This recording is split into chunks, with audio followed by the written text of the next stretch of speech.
राधे राधे दोस्तों। तो आज हम सभी दोस्त निकल जाते हैं वृंदावन के लिए, क्योंकि हमें बिहारी जी के दर्शन करने के लिए काफ़ी तड़प हो रही थी।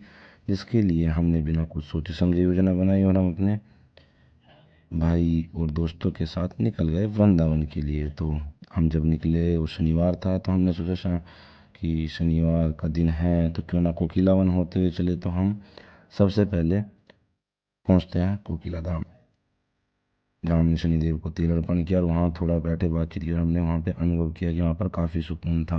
और उसके बाद हम रात को ही निकल गए थे वृंदावन के लिए। तो हम रात को 2 बजे के आसपास वृंदावन पहुँचे। तो हमने वृंदावन में एंट्री करते ही होटल रूम ले लिया था।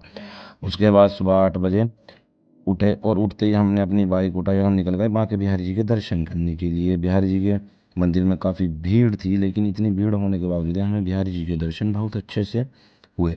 उसके बाद 11 बजे तक बिहारी जी के मंदिर से निकल गए और फिर हमने सोचा निधिवन जाने का, लेकिन निधिवन बंद हो चुका था और शाम को 3 बजे खुलता। तो हम सीधा चले गए किसी घाट की तरफ। हमने किसी घाट पर बहुत आनंद लिया और वहाँ हमने देखा कि यमुना अपने पुराने रूप में चल रही है। तो हमें भगवान कृष्ण के टाइम की अनुभूति हुई कि उस समय ब्रज कैसा होगा। हमने वहाँ पर काफ़ी वक्त बिताया। वहाँ से हम 3 बजे निकल गए निधिवन के लिए, लेकिन उससे पहले हमने वहाँ नाव में बोटिंग भी की, बोटिंग की, नाव चलाई और हमने बहुत अच्छे से घूमा फिरा, पूरा एंजॉय किया सभी दोस्तों ने, खाया पिया। तो सबसे ज़्यादा सुकून जो इस बार आया है ब्रिज के अंदर वो केसी घाट पे गया है, क्योंकि यमुना अपने विराट स्वरूप में थी और बाढ़ का पानी उतर चुका था वैसे भी। तो सही था, अच्छा लगा।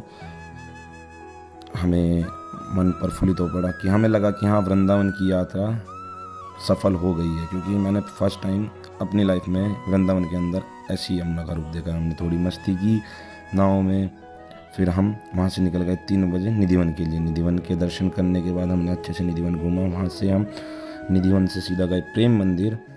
प्रेम मंदिर से पहले मदन मोहन जी भी होके गए। ये काफ़ी पुराना मंदिर है, इसकी कभी विस्तार में बताऊंगा। फिर प्रेम मंदिर के